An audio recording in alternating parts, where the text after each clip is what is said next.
آپ اگر پیسہ کما رہے ہو، نبی صلی اللہ علیہ وسلم نے کیا پیسے کمانے کی بھی ترغیب دی ہے، ذهب اہل الدثور بالاجور، آپ صلی اللہ علیہ وسلم نے فرمایا دولت مند لوگ اجر میں سبقت لے گئے غریبوں پہ. ایک غریب صحابی نبی کے پاس ہے، انہوں نے عرض کیا یا رسول اللہ ذهب اہل الدثور بالاجور، جو دولت مند لوگ ہیں نا وہ تو ہم سے اجر میں آگے نکل گئے.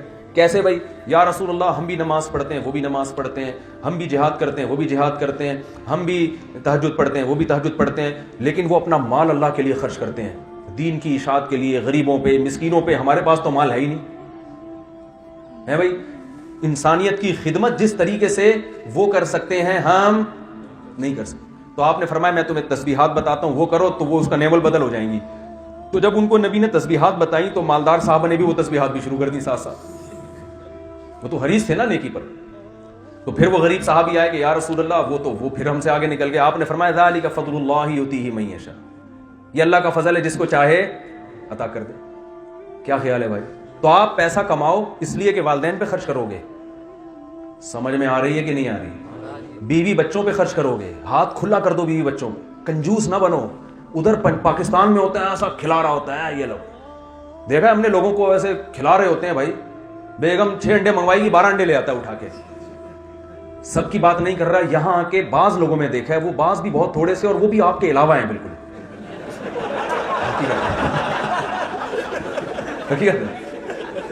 وہ کون ہے؟ بس وہ آپ نہیں ہیں. وہ کیا کرتے ہیں کہ جو کمانے کی ہوس ایسی ہوتی ہے، پھر یہاں لڑکیوں میں بھی جاب کا رجحان ہے تو یار وہ خرچ کرنے کا جذبہ کیا ہو جاتا ہے، بس کمانا. کیونکہ آئے ہیں پیسے کمانے جمع کرنے کے لیے، تو جمع کرنے میں تو پھر جمع ہی کرنے میں پوری زندگی لگا دیتے ہیں. اللہ کو سخاوت، پیسہ کمانا تو پسند ہے لیکن کیوں؟ اس لیے کہ سخاوت ہوتی ہے. اگر اس کو بچا کے ہی رکھنا ہے تو پھر غریب زیادہ بہتر ہے. سمجھ رہے کہ نہیں سمجھ رہے؟ خرچ کرنے والے بنے. خرچ مدارس پہ بھی سب سے پہلے تو خرچ کرنے کا حکم رشتہ داروں پر ہے. تو آپ نے ان غیر مسلموں کو سکھانا ہے، اپنے والدین پہ خرچ کریں نا، ان کو بتائیں دیکھو ایسے خرچ کیا جاتا ہے، اپنے باپ پہ اپنی ماں پہ ایسے کیا جاتا ہے، ایسے سینے سے لگایا جاتا ہے. ان پہ خرچ کریں، غیر مسلموں پہ خرچ کریں. کوئی محتاج ہو آپ بولیں بھائی تم میرے ساتھ. دیکھو میں ایک واقعہ سنا کے بیان ختم کرتا ہوں. ایک عرب تھے، یہ سچا واقعہ بالکل، امریکہ سے سعودی عرب جا رہے تھے، گورا ان کے ساتھ بیٹھا ہوا تھا. وقت ہو گیا؟ اچھا بس میں سمیٹ رہا ہوں بات، آپ کو سوالات کا بھی موقع دیا جائے گا انشاءاللہ کچھ دیر. تو وہ عرب جو تھے نا وہ کسی گورے کے ساتھ بیٹھے، عرب کی ماشاءاللہ اتنی بڑی داڑھی. تو وہ جو انگریز تھا نا وہ امریکن تھا، ان کو انگلش بہت اچھی آتی تھی.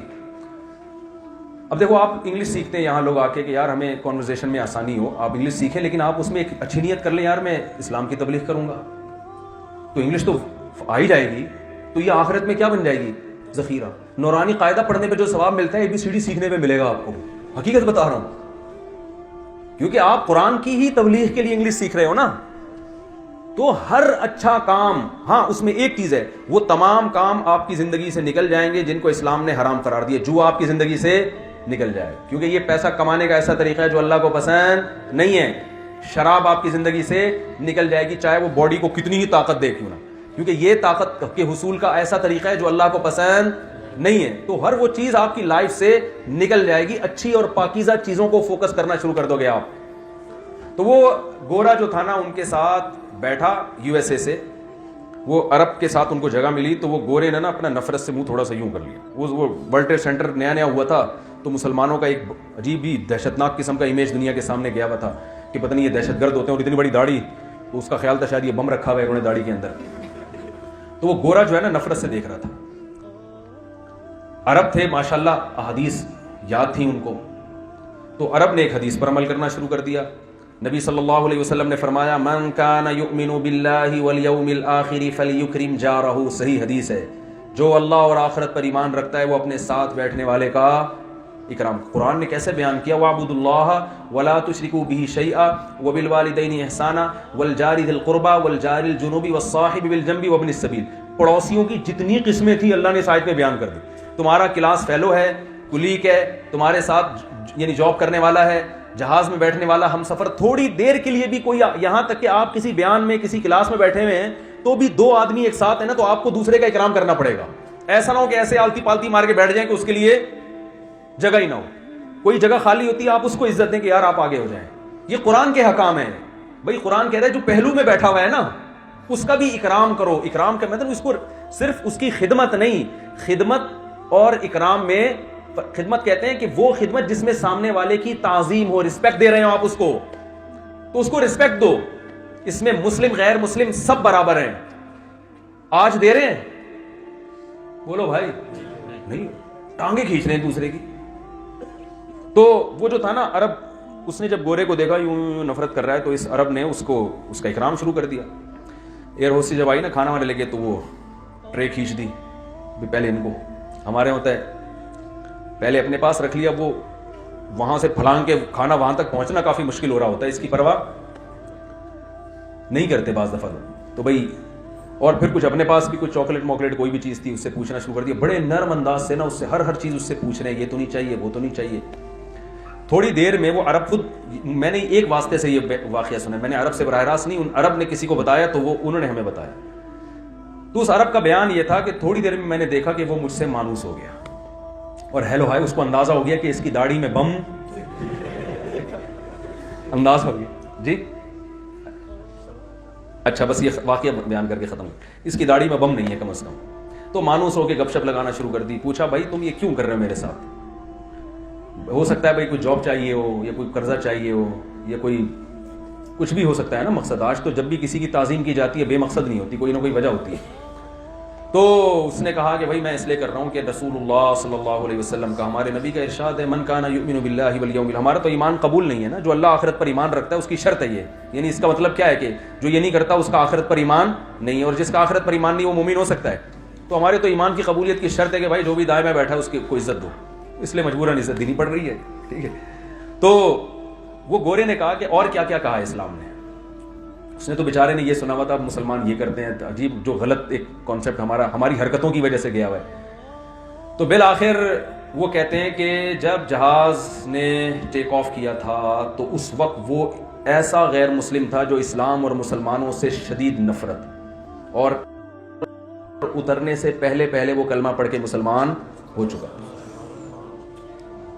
اور کہہ رہے ہیں پورا اسلام میں نے اس کو, نبی صلی اللہ علیہ وسلم کی حدیث اس کو میں نے بتا دی, نبی کا یہ حکم, نبی کا یہ حکم, نبی کا یہ حکم. وہ حیران ہوا. تو میں یہ سوچتا ہوں کہ اگر اس کی جگہ میں ہوتا تو میں اس کو مسلمان, کیونکہ کانورزیشن میں کیا ہوتی, میری انگلش تو اتنی اچھی نہیں ہے, کیا خیال ہے بھائی؟ تو آپ انگلش اس نیت سے سیکھ لو, جس ماحول میں انسان رہتا نہیں ہے نا وہ زبان بول نہیں پاتا. ہم نے بڑی گاڑی عربی کی کتابیں پڑھی ہیں جو عرب بھی نہیں جانتے ہیں, ایسی عربی ادب کی, لیکن جب بولنے کی بات آئے گی تو چونکہ ماحول نہیں ہے نا, کتاب پڑھوا لو ہم سے, وہ کتابیں طلبہ کو بھی پڑھا دیں, لیکن ماحول جب تک نہیں ملتا تو آدمی وہ زبان پہ قدرت نہیں ہوتی اس کو. تو آپ اس نیت سے سیکھ لیں کہ بھائی میں نے کیا کرنا ہے, اسلام کو پھیلانا ہے, میں نے لوگوں کو اللہ کی طرف لے کر آنا ہے. آپ اس نیت سے اکرام کریں. دیکھو ویل للمطففین ہے نا قرآن میں, کہ اپنا حق لینے کا وقت آتا ہے تو پورا لیتے ہیں, اور جب حق دینے کی باری آتی ہے ڈنڈی مارتے ہیں. ان کے لیے قرآن کہہ رہے ہیں جہنم کی آگ ہے.